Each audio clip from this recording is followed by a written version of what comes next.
everyone, and welcome back to my YouTube channel. My name is Sydney, and today I'm going to be talking about traveling throughout Southeast Asia with a nut and sesame allergy, plus a bunch of food intolerances. So right now I am spending a total of 5 months traveling throughout Southeast Asia.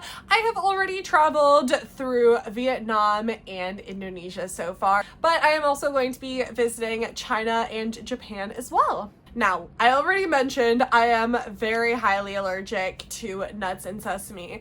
My nut allergy is anaphylactic, so it's not something to mess with. For sesame, I have not had an anaphylactic sesame reaction, but from the allergy test, it is very high and it could potentially lead to that. So I very much stay away from those foods. And now I also have like 40 plus probably food intolerances, which is not great, but it's not something I'll die from, and as long as I don't eat too much of some of these things, it's honestly fine. There's just random little things I have to stay away from. For example, like mayonnaise or mustard, like a lot of things like that. So it's nothing too bad usually, but it does make it a little bit harder while traveling. So first, let's talk about before your trip. So before your trip, it is very recommended to get yourself some EpiPens. I'm sure you already have some if you are anaphylactic or have serious food allergies.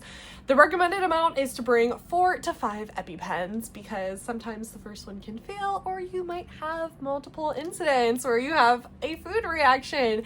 And from what I've heard out here, it's not easy to get EpiPens while you're out here because it's not super common for people to have food allergies out here.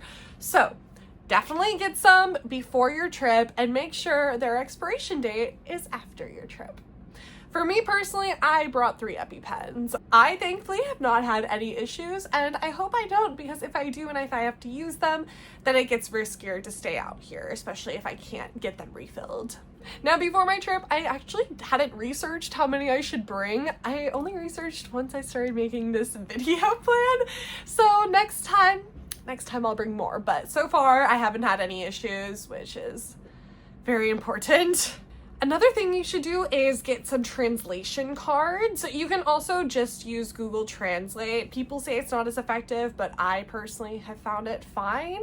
But I think to be on the safest side, you should get some translation cards and make sure to add into it that says, "I will if I eat this," because a lot of people out here don't understand the severity of food allergies, so you need to make it clear to them to not put any nuts even near your food or whatever you're allergic to.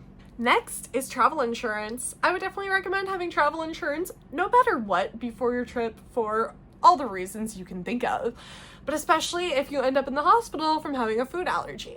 Now, hospitals are a lot cheaper out here than in the US, so either way, it's better in that sense, but you still should have that travel insurance because it'll just make life less stressful if something happens. If you are traveling short-term or long-term, you can even bring your own food.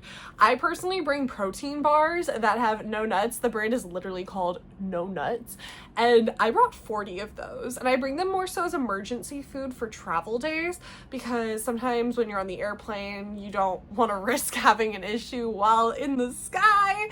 So I usually bring those to have on travel days. I still have about 10 left, and I've been traveling for 3.5 months, so that's pretty good. I just bring it for emergency food. I also had brought some soup for the beginning of my trip, just so I didn't have to worry about getting food right away, and I also brought some soy nut butter. Instead of peanut butter, soy nut butter. Actually, no, it was sun butter. Something like that. There's a few different kinds, and it's good because it's a little bit high in protein, and it's yummy. Also, don't forget to bring your Benadryl. Benadryl is very, very important, especially if you have a very minor reaction to something. You might even discover a new food allergy while traveling, so I would definitely recommend having that on you at all times as well. I think I have seen it at the pharmacies out here, but I'm not 100% sure, so don't take my word for it. Just bring your own from home. Next, let's talk about some of the challenges. There are lots and lots of nuts out here, a lot. Some people won't even come to Southeast Asia because their food allergies prevent them, which I think is very unfortunate. I do understand it to an extent, but also I think that You just need to be careful about it. There are lots of seasonings here and sauces and oils that will not agree with you. You'd be surprised by the things that will have nuts in them, especially local food. I honestly stay away from local food as much as possible because it's just so risky. I have tried. I tried some banh mi in Vietnam and thankfully I didn't have a problem. I think in Vietnam, I went to a total of 12 local restaurants and I asked all of them about the food I'd be able to eat with the nut allergy, and I always mention that I'll die if I eat the nut. And every single one would just be like, no, it's not safe. So yeah, I never really had much local food. So yeah, I honestly just stay away from local food because I'd rather be healthy and safe. Oil is a huge thing, for me at least, nut and sesame oil. Nut and sesame oil can be used for cooking things like chicken or anything, and so it's very important to also ask about that as well. One of the seasonings that I discovered after having that has a nut protein in it is called cumin. I'm not too sure on all the exact information on it. You can look it up online as yourself. There's kind of contradicting information about it, so I don't know.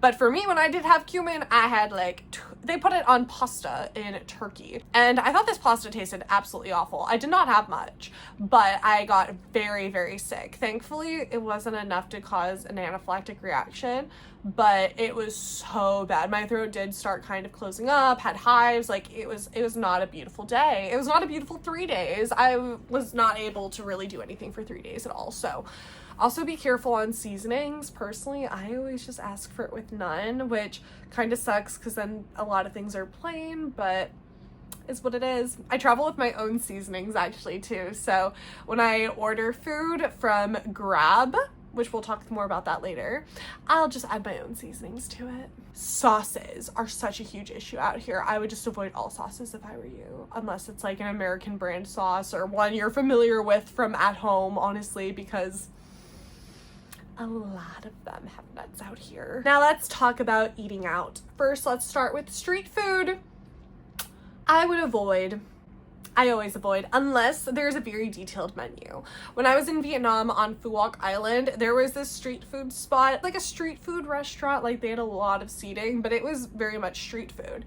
And they had a menu that had all food allergens involved, so I felt a lot more safe eating there. And I ate there many times, and I was always fine. So I think that you just have to use your best judgment when it comes to street food.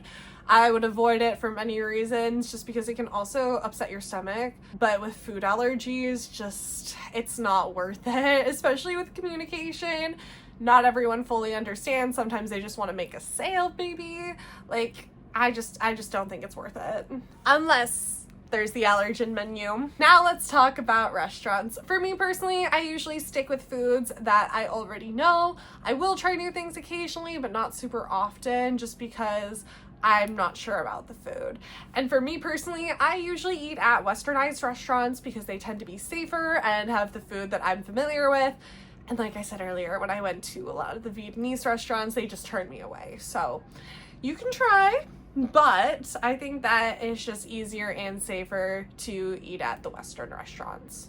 Another thing I do when trying new foods that seem maybe suspicious, or foods that I've never had before, I ate dumplings for the first time out here in Southeast Asia. I'd never had them before.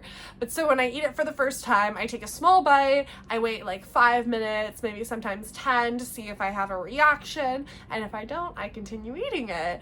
And thankfully, I usually don't, so it's fine. I can just keep eating it, but I would definitely recommend waiting at least 5 minutes when trying something new, just to make sure, and that way if there is a reaction, it's not as severe as it would be if you ate a lot more. Another option is eating fast food. There's McDonald's everywhere here. There's KFC, Burger King, and Pizza Hut, Domino's Pizza. There are a lot of fast food options out here. So if you are someone who wants something easy, quick, and that you know about, you can go get some fast food. I don't prefer to eat fast food too often because it's still not the healthiest, but out here it's honestly usually cheap and it's safe, so I get it occasionally. Especially Domino's Pizza. I think Domino's Pizza tastes so much better out here. It's so good. Okay, the next thing I'm going to be talking about is what I did for the first 2 months of traveling, for the most part, which is cooking yourself.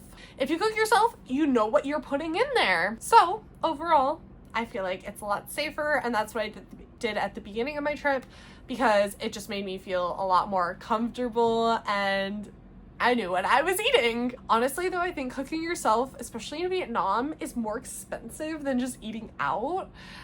So keep that in mind. You do have to pay the food allergy tax, basically. But I'd rather be safe than sorry, so it's worth it. Now, I think you should, of course, have an emergency plan while traveling.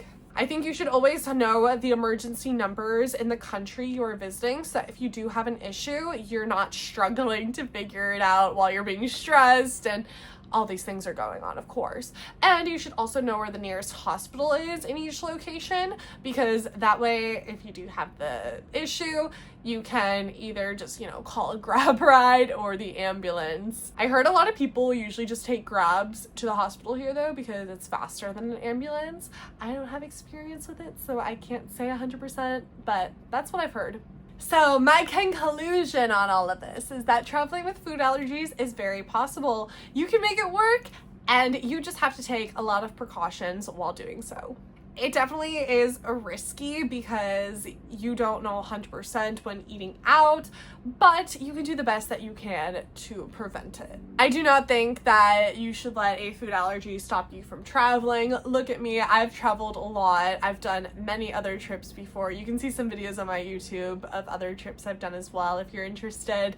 But I think Southeast Asia overall has been the most risky place because of the food. But look at me, I'm still here. I'm thriving, living my best life. And you can also get food delivered through Grab as well, which I probably should have mentioned that earlier. But Grab delivery I find very useful, but I think that you need to be very picky and selective on what you choose. Always add in the notes that you have your food allergies so that they don't put it in the food. A lot of them have pictures so you can see. I will usually order dumplings or chicken, rice, and veggies, things like that. Just very basic things. And for most of the restaurants that I have ordered from, I have actually ate in person there first and told them about my allergies, so I knew it was safe to eat.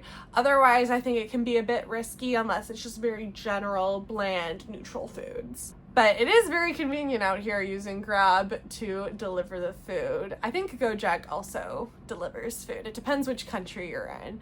But it's very, very convenient out here. But be careful with it, especially if you're getting foods that you've never had before, because who knows if the restaurants read the comments or not, honestly. So I'm sure they do, but you just never know. So be careful out there with that. But anyways, you guys, I really hope you found this video useful, and I hope that if you do end up going to Southeast Asia, you have the best time of your life. Don't let food stop you. Just take the precautions and live your best life. But anyways, I'm going to be ending out this video, so make sure to like, comment, subscribe, all the things, and I will see you in the next one. Bye!